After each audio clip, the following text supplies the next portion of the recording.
My name is Deborah Malikian, and I'm a patient advocate. My husband was diagnosed with SDH deficient paraganglioma in 2013.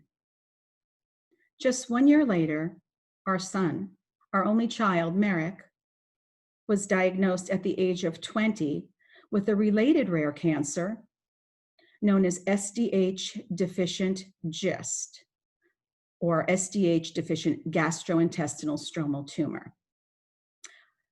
Both were so strong, and they fought so bravely, side by side.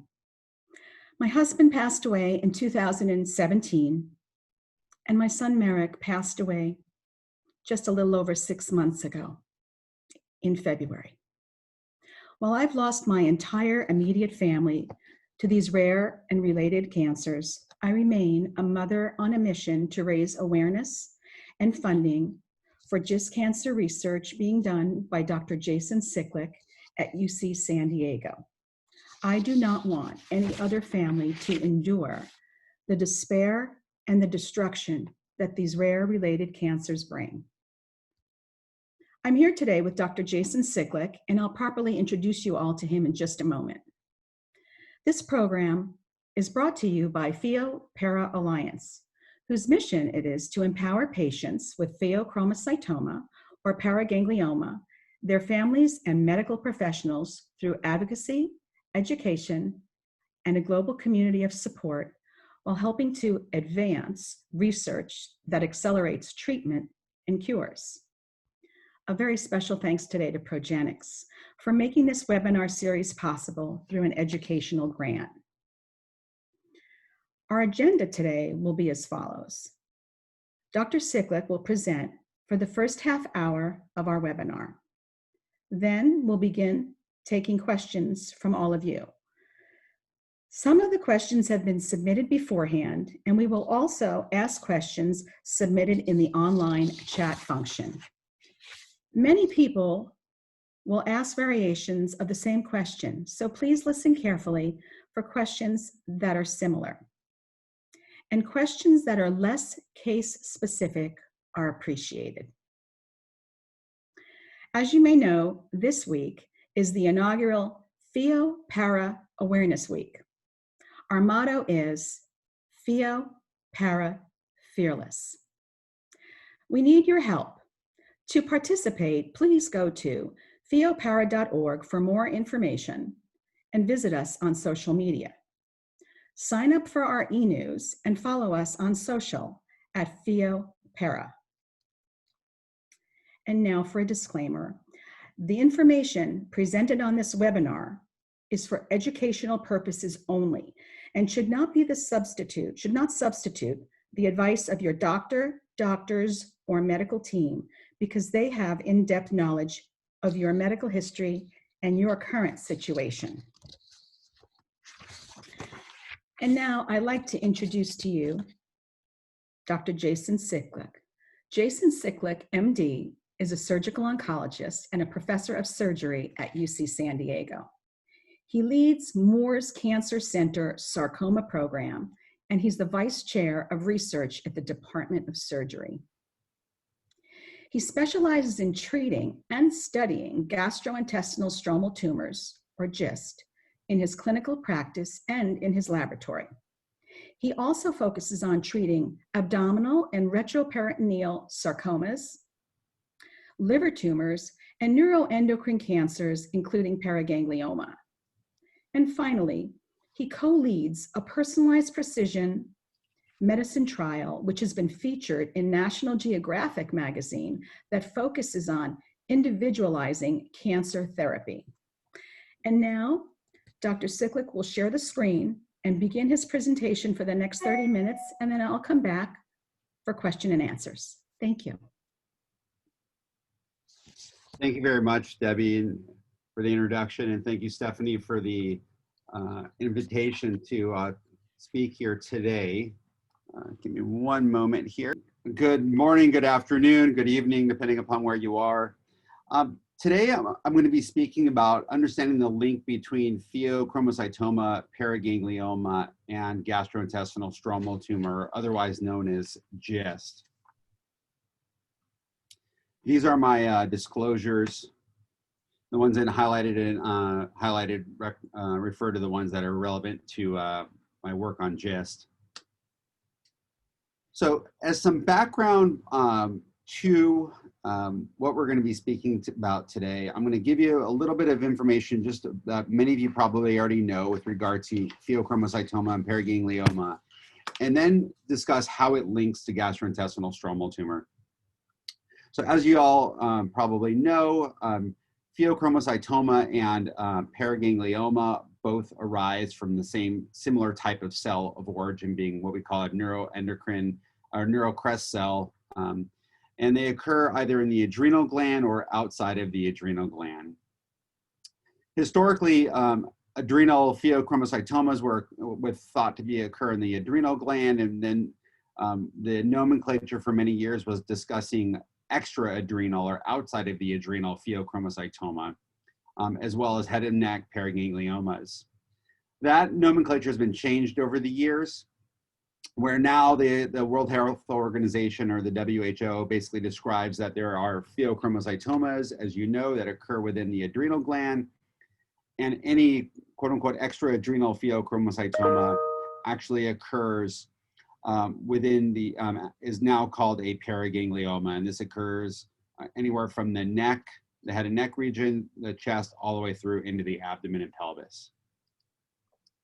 Now, in contrast, GIST, or gastrointestinal stromal tumor, is a separate type of tumor that is similarly related, and it is a type of neuroendocrine type of cell, potentially, or nerve type cell.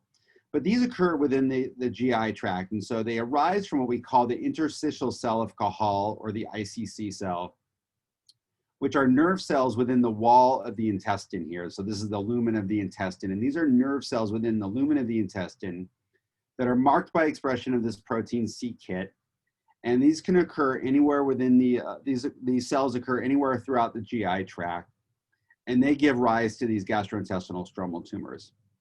What's interesting about these cell of origin, these interstitial cells of Cajal, is that they are the pacemaker cells of the GI tract. So these are the cells that tell your intestines when to peristalse, meaning when to squeeze, so that you don't have to think about eating. Now, unlike pheochromocytoma and paraganglioma, where a relatively large percentage of these, pardon me, are caused by hereditary mutations, only a small fraction of GIST is caused by hereditary mutations. A majority of these are sporadic, meaning that just they occur in the absence of any family history or family predisposition for developing these tumors. But the question then becomes, is there an overlap between Pheo, para, and GIST? And that's sort of where we're going to be speaking about today. So it turns out there are several syndromes that maybe you're probably aware of that are associated with the development of paragangliomas or pheochromocytomas. These are often associated with the succinate dehydrogenase genes, SDHD, the SDH assembly factor, SDHC, B as well. Now, these are associated with paraganglioma as well as Pheo, but what I'm going to talk about today is the fact that these are actually all associated with gastrointestinal stromal tumors as well. In addition, there is another subset of gastrointestinal stromal tumors and paragangliomas that is caused by not mutations in the gene that are, meaning that are hereditary, but actually just sporadic changes in the gene, and we'll talk about that as well. So as some background for these SDH genes, or succinate dehydrogenase genes, these are genes that are involved in the mitochondria, which is basically the energy center of each cell. And within the Krebs cycle, which is the part of the mitochondria where glucose or sugar is being broken down, that is where these succinate dehydrogenase genes meet. And so normally in this sort of Krebs cycle, which breaks down sugar, succinate gets converted to fumarate. But when there's a loss in one of these succinate dehydrogenase genes, which make up this complex, we get an overaccumulation of succinate, and we get a loss of the fumarate. And so what that means is that succinate builds up. Well, it turns out when this occurs, succinate can either block or activate different signaling pathways within the cell, which then have regulation of signaling pathways or growth pathways in the cells that then can lead to alterations which then have the potential to cause cancers. And so they can cause things like growth of blood vessels. They can cause cells to survive when they weren't supposed to survive. And so there is potential for this backup of succinate to then drive cancer formation. So these succinate alterations occur in two forms. One being the hereditary paraganglioma syndromes 1 through 4, which are also within the GIST worlds. We call them, we talk about them as the Carney-Stratakis syndrome, pardon me. And these are caused by germline mutations within the gene, meaning that these are hereditary mutations that get passed from parent to child that are inherently within that individual person's DNA, meaning that every single cell in their body, or theoretically every cell in their body, has this alteration. These tumors tend to occur in patients generally in their teens to late 30s, or kind of the general range. And these GISTs are associated with paragangliomas. Now, the other sort of side of this coin is what we call the Carney's triad, which are not caused by actual mutations, so meaning that this is not passed from parent to child. These are sporadic, meaning that it's just potentially just bad luck that an individual develops this. And these patients have changes in the promoter methylation, and the promoter is basically upstream of a given gene. And in this situation, what tends to cause it is changes in the SDHC gene, but upstream of it, where when there's methylation of this promoter region, which is where the gene is getting turned on and off, this methylation causes the gene to be turned off. And so therefore, by default, you're actually losing the succinate dehydrogenase C gene expression, which is essentially analogous to having a mutation in the A, B, C, or D genes, which then causes loss of this complex. What's a little bit different about these, in addition to the fact that they're not caused by hereditary mutations, is that they generally only occur in teenage girls. There's only been one reported case, to my knowledge, of a male with a Carney triad type syndrome. And the triad is a combination of GIST plus paraganglioma plus pulmonary chondroma, which pulmonary chondroma is basically a almost bone type formation mass in the lungs, which is not cancer, but it is obviously a tumor. And so what you can start seeing is that there starts to become a lot of overlap between GIST and paraganglioma. Now, there's another potential mechanism where GIST and paragangliomas overlap, and that's neurofibromatosis. And neurofibromatosis is a completely different syndrome, which is caused by mutations in the neurofibromatosis or NF1 gene. And these are associated with GIST as well, but these tend to occur in the small intestine as opposed to the GISTs that occur with these SDH gene mutations occur essentially almost always in the stomach. These are also associated with para and Pheo, but much less commonly than these hereditary SDH alterations. The NF1 signaling is a little bit different in that rather than being these changes in the signaling associated with the mitochondria and this Krebs cycle. What it is it's due to downstream of sort of the signals that generally are regulating cell growth. And this NF1 gene is normally a gene that is supposed to keep sort of genes that can ultimately cause cancer in check and sort of suppress them. And so it's, we call it tumor suppressor gene. But when this is lost, it leads to downstream signaling, which then leads to growth. So if we start putting all of these side by side, there's sort of the three different groups that we can talk about. There's these SDHA, B, C, and D mutants, the SDHC promoter hypermethylation group, and then these NF1 mutation patients. As I mentioned before, the syndrome names are a little bit different, but they're essentially all the same in that there's a strong overlap between whether we call this Carney-Stratakis syndrome or hereditary Pheo paraganglioma syndromes. You know, essentially some patients can present with GIST, some patients can present with paraganglioma, and some patients can present with both. Why is that? That's a great question that we just don't have the answer to right now.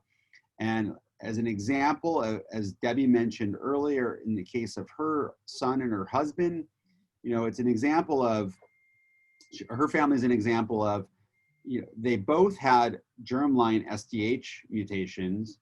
However, her husband presented with paraganglioma and never developed GIST, whereas her son only developed GIST and never developed paraganglioma. So there's clearly still much to learn about these syndromes. As I mentioned before, these tend to occur in the younger ages. There is no predilection for one sex over the other, and these are germline, meaning that these are hereditary.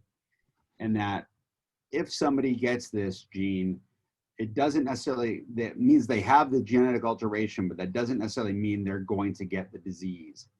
And that also explains why sometimes we will see parents that have the gene mutation, but never develop the disease, as opposed to their children developing it at a young age. In contrast, the SDHC, as I mentioned, is the promoter methylation. We call it Carney's triad, or sometimes we even now refer to it as Carney's quadrad, which is given the fact that sometimes these patients also can develop benign or non-cancerous adrenal tumors. These tend to be in younger girls, and it's only essentially in girls that these occur. And this is not hereditary. And finally, the NF1 mutations tend to occur in older patients, and these are germline, meaning these are inherited, and these do, if you do have the mutation, you do have the disease. So how do we start working these up? Well, obviously, sort of the background to all workup is physical examination and including blood pressure checks, because while paragangliomas and pheochromocytomas can secrete hormones or catecholamines, which are essentially adrenaline and members of the adrenaline type family, we look for those, and those can elevate blood pressure. Now, it's noteworthy that GIST, as opposed to paraganglioma or pheochromocytoma, do not secrete hormones. So they're very different in that way. They are not hormone secreting tumors. How do we work these up? In terms of radiology, patients will either get an MRI or a CT scan, basically looking for these tumors. And as I mentioned before, because paragangliomas can occur in the hereditary form from anywhere from the base of the skull all the way down to the pelvis, we need to think about looking in all these different places and not just focusing on one area of the body, because these patients are at risk of developing disease in multiple spots.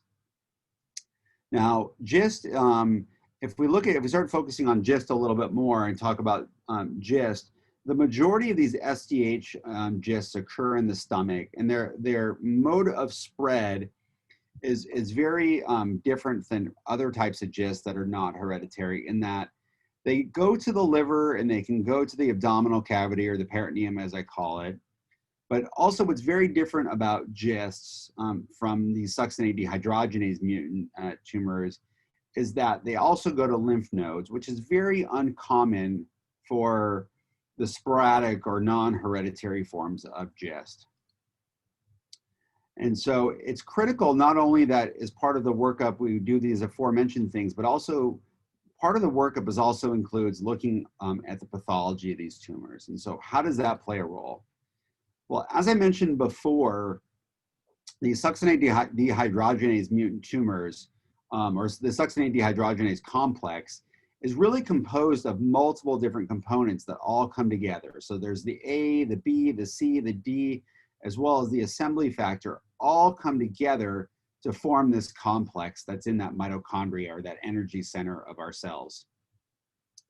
Now, if any one of those parts of the complex are lost, we lose expression of the SDH complex. And so what's done on the clinical side is that the pathologist will do staining looking for expression of the SDHB protein within cells. And this is a tumor, this is a GIST, that is not expressing the brown being the SDH expression in a majority of the cells. There's a few cells here and there that do express it, but you can see here a majority of the cells in this tumor do not, which is consistent with loss of the SDH complex in these tumor cells. And so it's one of the important diagnostic points in working up a GIST or a paraganglioma or pheochromocytoma that is secondary to loss of these SDH genes, secondary to either mutations or this promoter methylation changes that turns the SDHC gene off. And so therefore, even though there's not mutations, the gene is not being made into protein, and therefore this complex is falling apart, and therefore we don't see protein expression. The other point to make when we think about these GISTs is that they come in a couple different flavors. As I mentioned before, GISTs are caused by the cells, the interstitial cells of Cajal, which are the pacemaker cells of our GI tract. And so as you can imagine, if you eat from the time it leaves your mouth and goes into your esophagus, your stomach, your small intestine, down to the colon and the rectum, there are pacemaker cells in all of these different places that allow our intestines to peristalse. And so these SDH tumors occur generally in the stomach, as opposed to the NF1 mutant tumors that are associated with neurofibromatosis generally occur within the small intestine. Now, the last component of working this up, besides looking under the pathology and then basically describing the way the cells look, as well as doing this immunostaining for the SDH protein expression, is doing next generation sequencing. And next generation sequencing is really sort of in its infancy, but really evolving over the last 10 years. You know, several years ago, we used to think about doing individually looking for one gene and then another gene, then another gene, if that one didn't have a mutation in it.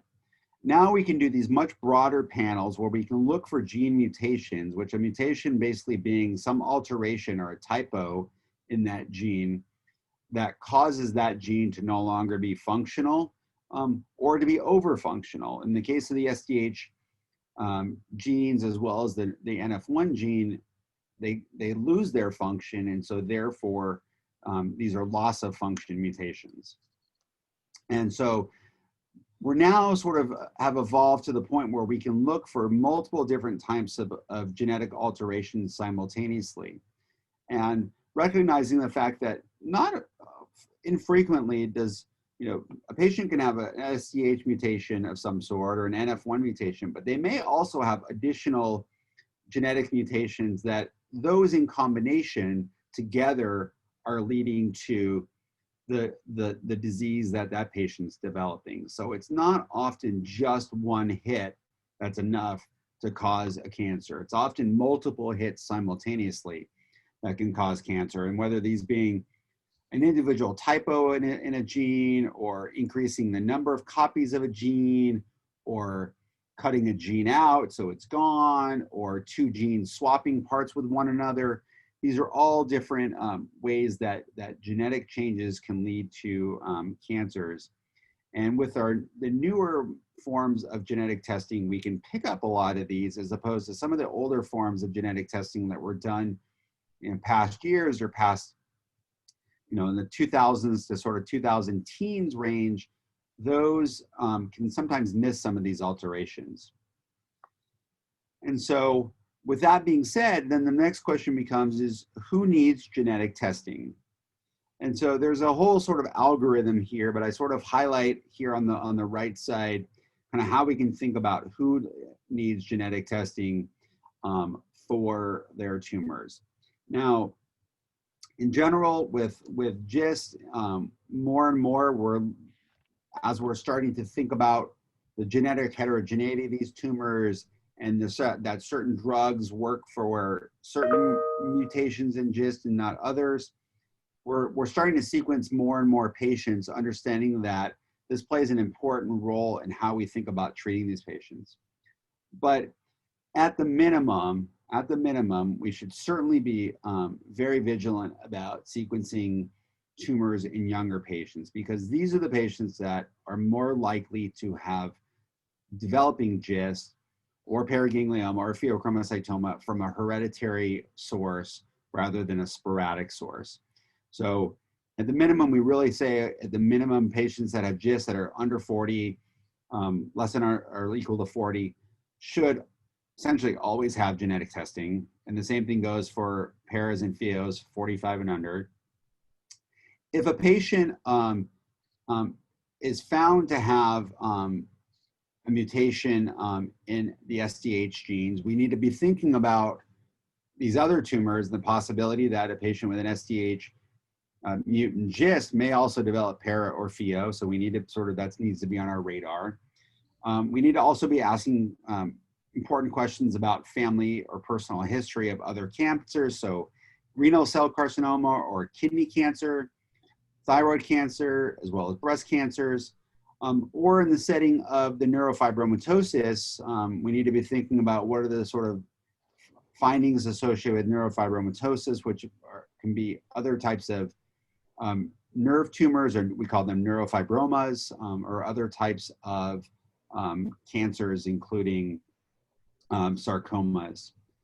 And so based upon sort of what we know now, there are certainly gene panels that are associated with development of GIST, as well as paraganglioma. And this is just one example from Ambry, which is a genetics company that does germline, meaning hereditary testing.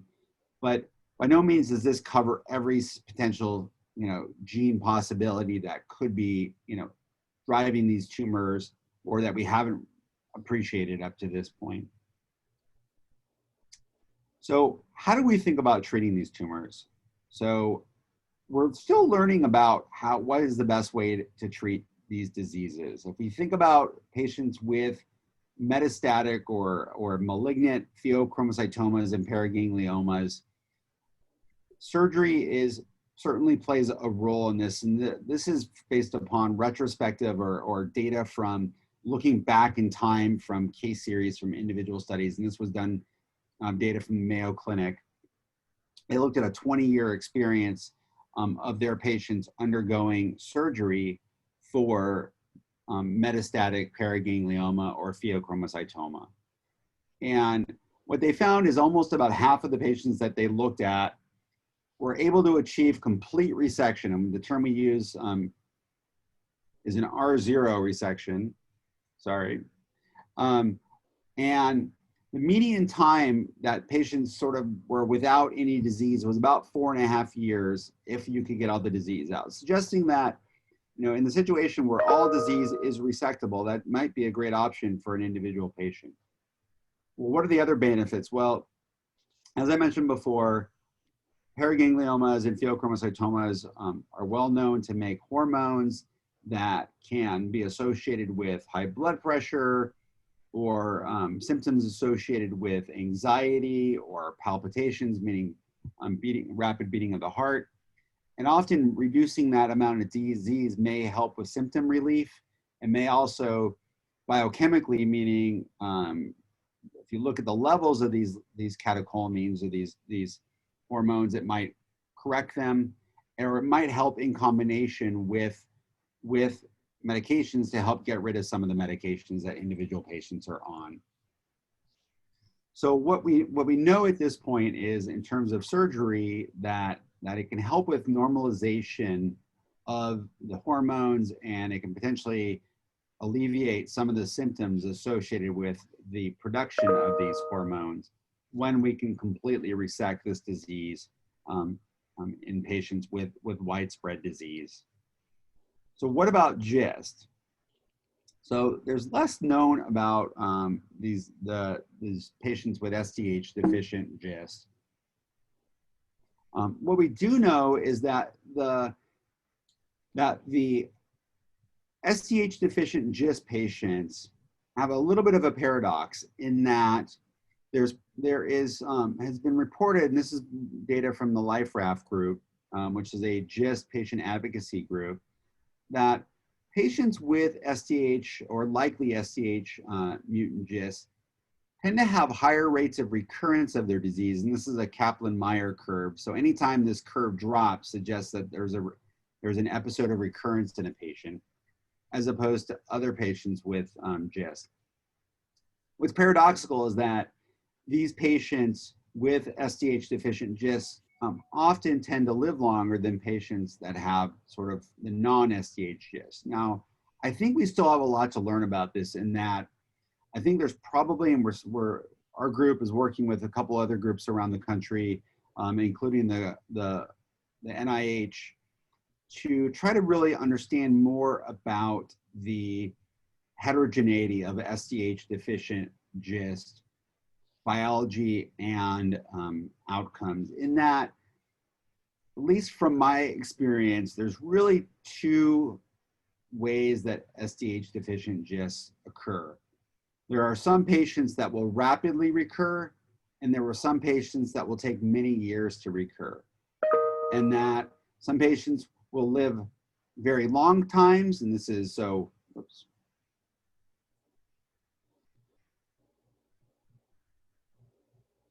And some patients will unfortunately pass away very quickly.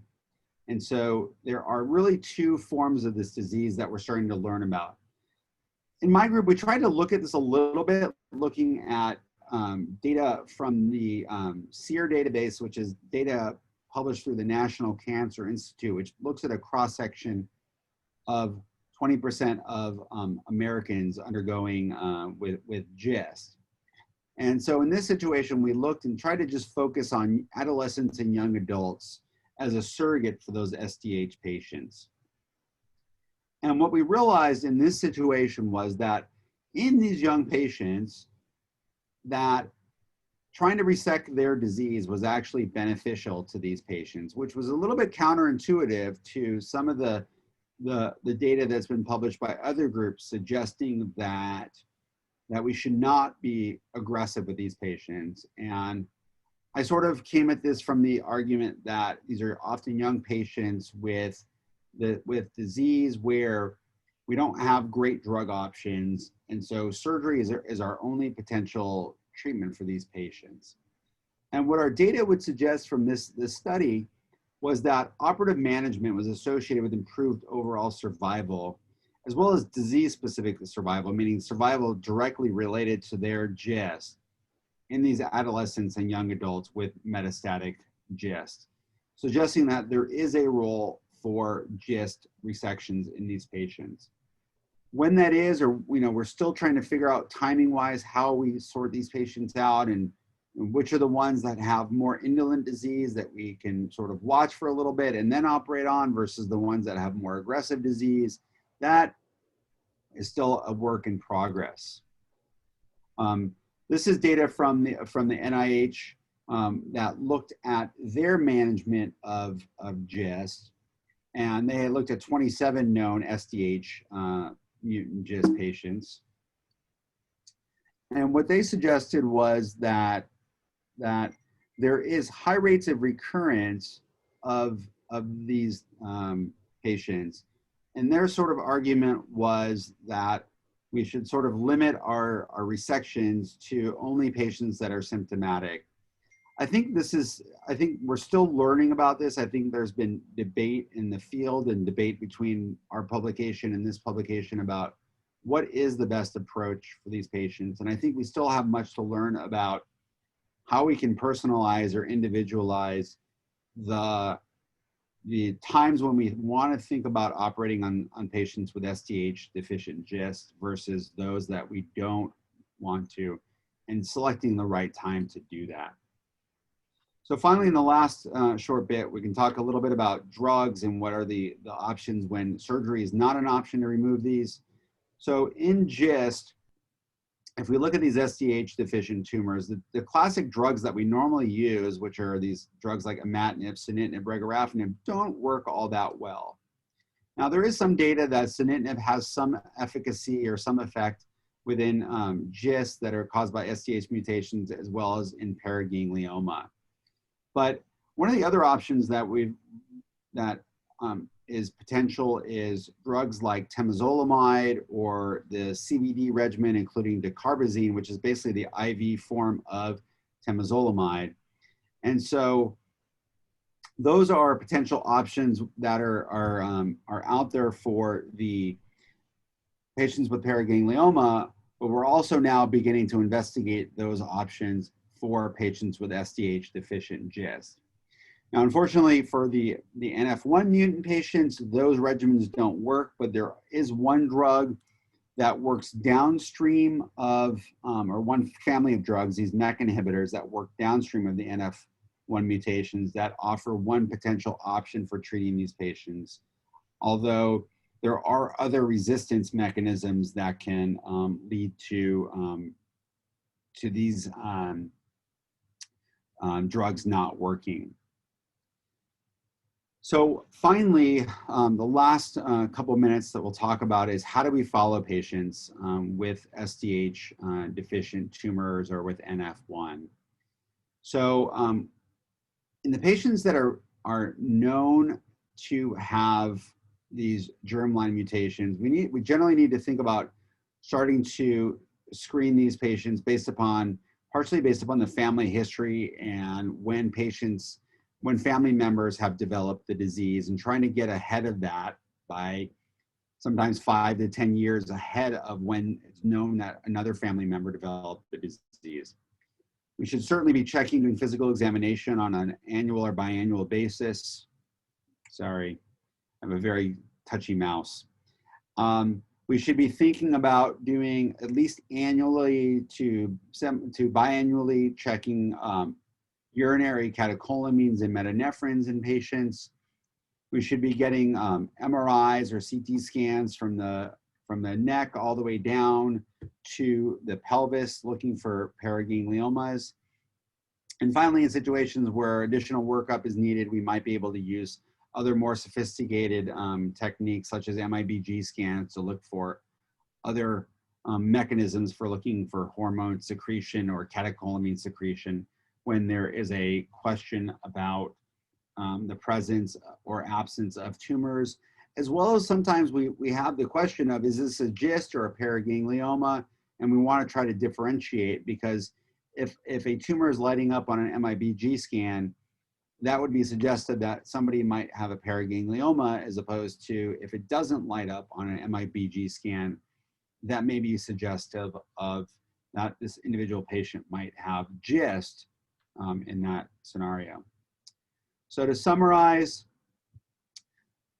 GIST is part of the Pheo paraganglioma syndromes. There are several of these Pheo paraganglioma syndromes associated with succinate dehydrogenase and NF1 gene mutations, suggesting that we need to be thinking about all of these diseases simultaneously, or cognizant of one and the other. So, my practice really revolves around seeing patients with GIST, but as soon as I see somebody with SDH, I need to be thinking about, do they have para or pheochromocytoma?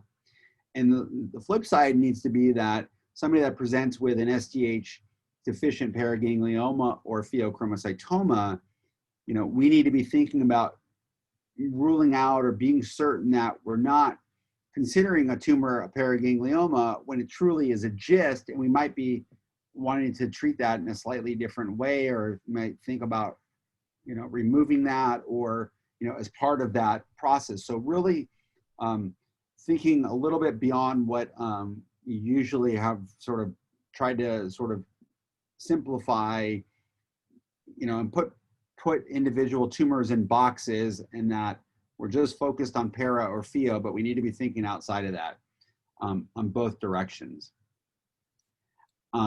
Second take-home point would be that these SDH deficient GISTs and paras and pheos, part of the diagnostic workup should be immunohistochemistry or staining, immunostaining of these tumors to make the diagnosis. Genetic counseling is an important part of this, in that anybody that is diagnosed with an SDH deficient tumor needs to be worked up from a genetic perspective, looking both at the tumor as well as also potentially working them up for whether this is hereditary, and ultimately, if it's hereditary, do other family members have this genetic mutation, and do they need to be screened? We need to think about the fact that some of these tumors have indolent biology, and meaning that patients can live long times despite disease recurrence, but that does not refer to everybody.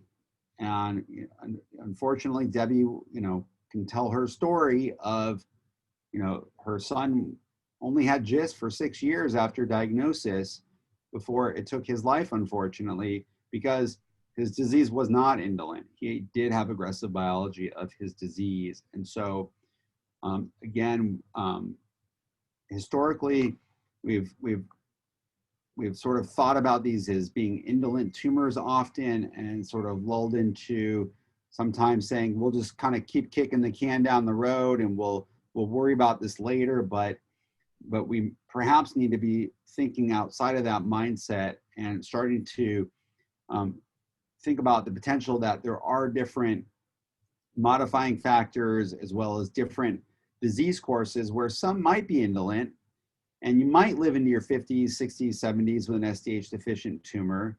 And I've diagnosed patients with SDH deficient GIST that was hereditary in their 60s, but I've also diagnosed the 17-year-old with it as well. And so there is a huge heterogeneity.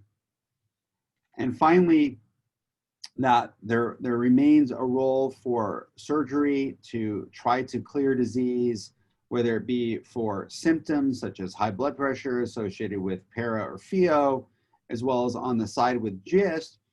Patients can often present with bleeding or a bowel obstruction, meaning a blockage of their intestines, which again are different presentations often than what's presented with pheo, but that often will need to be undergo operation to alleviate those problems immediately, and or prevent them from getting worse in the future. And so with that, I'll stop, and I'm happy to answer questions, and I'll let Debbie take over from here. Thank you very much. Thank you. That was a wonderfully informative presentation. We have some questions that were submitted that I'd like to just read out to you. Someone asks, what is the typical surgical approach to NET tumors that have metastasized to the liver? So I think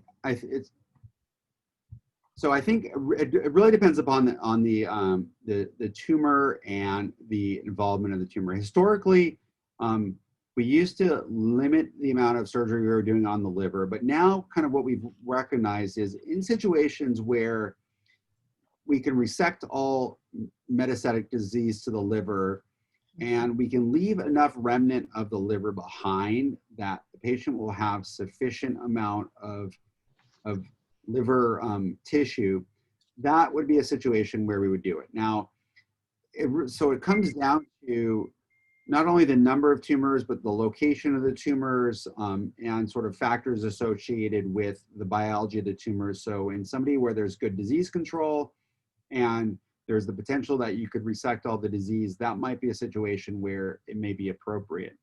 Now, if there's disease scattered on both sides and you're going to leave a lot of disease behind that it's not possible to technically remove, that would be a situation where perhaps it may not be appropriate to do a liver resection at that time. But it's all, again, got to be individualized on a case-by-case basis for a patient based upon their disease biology, as well as the other factors related to their other medical problems as well. Thank you. Thank you for that. And perhaps you can elaborate a little on this. This question just came in, and I know you spoke a little bit about this, but are there symptoms SDHB paraganglioma patients should be aware of that might indicate a GIST? Can you elaborate a little bit on that, please? Yes. So GIST can really come in a whole variety of presentations. It can sometimes be discovered incidentally as a nodule in the stomach or the small intestine. Patients may present with bleeding. So they might have an acute bleed, meaning that they might, in rare instances, be vomiting blood if it was a gastric tumor for an SDH deficient GIST. Sometimes patients may present with anemia because of a slow chronic bleed where they are slowly bleeding into the GI tract. And so with time, their blood counts will drop. And so in that situation, they may not have an acute bleeding episode, but might have chronic. Patients might present with abdominal pain or a lump in the stomach region that they might just notice that there's a bulge there that wasn't there, previously appreciated.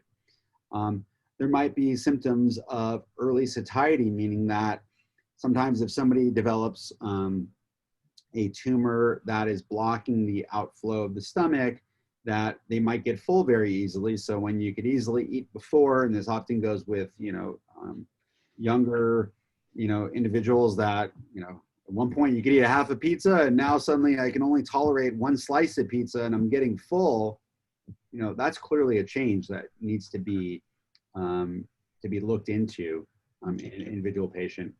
And then the last thing is nausea, vomiting, really signs of true obstruction of the bowels secondary to tumors would be another presentation that we can see in patients with SDH deficient GIST. Thank you. And I have another one for you. We have a little bit more time. Someone writes in, I was diagnosed with Pheo para at age 17 and had surgery to remove the tumor that same year. My son was diagnosed with GIST at age 24. We both had genetic testing, which confirmed we had the same SDHB mutation. I had no follow-up testing whatsoever until I underwent extensive lab and radiology testing at NIH in 2017 for Pheo para and was NED, no evidence of disease. I am 59 years old. Do I need to continue to have follow-up testing for Pheo para and or GIST? And if so, how long, how often, and how long? Thank you. It's a great question. I alluded to this a little bit earlier. I guess going back and starting off, this question really points to the fact that we still have much to learn about the natural history of these mutations and both of these diseases, and that, why does one parent have one disease and one parent has the other? Why can one individual may never develop GIST and another individual may never develop para-Pheo and vice versa?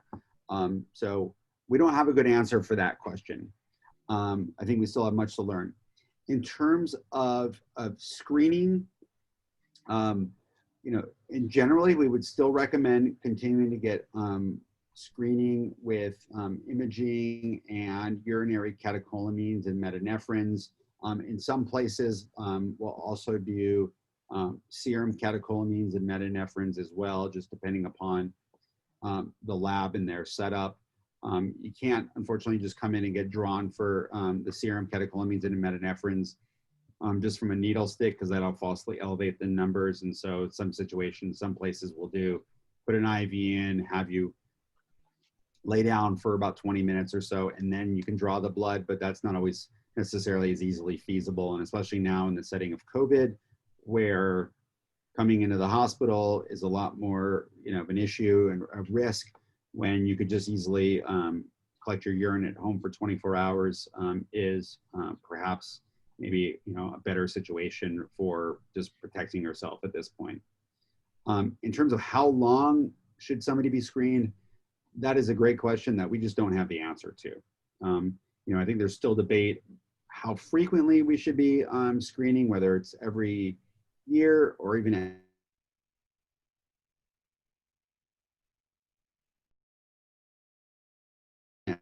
every other year. It will never develop another para or Pheo. We just don't know the answer to that question. And as I mentioned earlier, I've seen new diagnoses of GIST in the mid-60s. I've heard of, and I've made those diagnoses myself in the mid-60s, of patients in the mid-60s. And so, I think we don't know what that ending point is, and maybe never. I think we just have much to learn about the natural history of this disease. And so, perhaps working between, patients and patient advocacy groups and, us as physicians, we can start maybe working together to try to gather the data, because, any individual one institution, we're not going to have enough patient numbers and all the stories and the family histories to be able to make that blanket statement of this is the natural history of this disease. And perhaps partnering together between physicians and patients and advocates is really the way to go to move this field forward. I think that's a great idea, and thank you for sharing that. Another question for you. And this is regarding being scanned as well. I am SDHD with metastatic paraganglioma. My daughter is in remission for colitis. Is there a correlation to GIST and colitis, and should she be scanned? Thank you. So number one, I am unaware of an association between GIST and colitis. There certainly is a connection between GIST and other types of cancers. Obviously, within the SDH realm, there's GIST plus para, Pheo, renal cell, adrenal adenomas, pulmonary chondromas. In the NF1 side, you can have GIST plus these neurofibromas, which are little nerve type tumors of the sort of lining of nerves, the sort of the insulation, if you will, of the nerves. Other types of tumors that neurofibroma that NF1 patients can get include things like other types of sarcomas, of which GIST is a type of sarcoma. In terms of other hereditary forms of GIST, we still don't know the answer to that. And so I can't give you any other more detailed in terms of risk assessment, in terms of connection with colitis. Now, in terms of screening, this kind of goes back to the question of, if an individual is diagnosed with a germline mutation in a gene like NF1 or SDH, A, B, C, or D, those patients, should have their family members screened. I mean, I know it can be, daunting and scary to find out potentially that, your child has a genetic mutation that, that was passed down. But it's better, to perhaps know about that and be proactive in it and screening for it than to be reactive and finding out after, they develop the tumor, or when it's already advanced, and then starting to react and say, okay, now we need to go start working this up. And so I would say if you are known to have an SDHD germline mutation, your child needs to be worked up for that, and just with a simple either blood test, or you can do a saliva test with a lot of the companies where you basically just have to spit into a little tube and get sent off, and you can get testing done. In this day and age, genetic counseling is an important part of these diseases, but also just direct to consumer genetic testing is also easily available in this day and age as well, and it's something that's probably becoming more and more. Thank you. I have 2 more questions for you. Have you ever heard of, or is there a relationship between schwannoma and paraganglioma? Between schwannoma, not that I am aware of. I mean, it is potential, but I'm not aware of that. Schwannoma is another type of nerve sheath tumor that occurs in the Schwann cells, which is another type of cell that involved with the sort of lining of the nerves, if you will. Thank you. And my last question, something hopeful. What is on the horizon for SDH deficient GIST cancer research, and could this possibly help advance research in paraganglioma as well? Can you speak to that? Yeah. So the SDH field has been, on the GIST side, has been limited for many years, and it's also sort of limited the SDH paraganglioma side as well, is because there are no great models of these diseases that we've historically had. That's starting to change. Our group, for instance, has made SDH deficient GIST cell lines from patients with SDH A, B, and C mutant GISTs, where these are human-derived cell lines that we've started screening drugs for new therapies, and we're now looking at drug combinations. From some of that work, we've opened up a clinical trial of that drug temozolomide, which is that oral drug equivalent of dacarbazine, which is used often in the CVD regimen for paraganglioma and metastatic pheochromocytoma. Those drugs are now, we're looking at those either as in combination or as single agents as new approaches for SDH deficient tumors. I think that we still have, there's still potential for learning more. Immunotherapy has been studied a little bit for GIST. Mm-hmm. There was one study at UCLA for all comers with GIST, looking at immunotherapy, and they had some small levels of response in a couple of patients, but not a substantial amount of responses overall. So we're waiting for the final publication of that data. I think that there isn't any strong evidence at this point to suggest that immunotherapy is, the road forward for these SDH deficient GISTs that I'm aware of.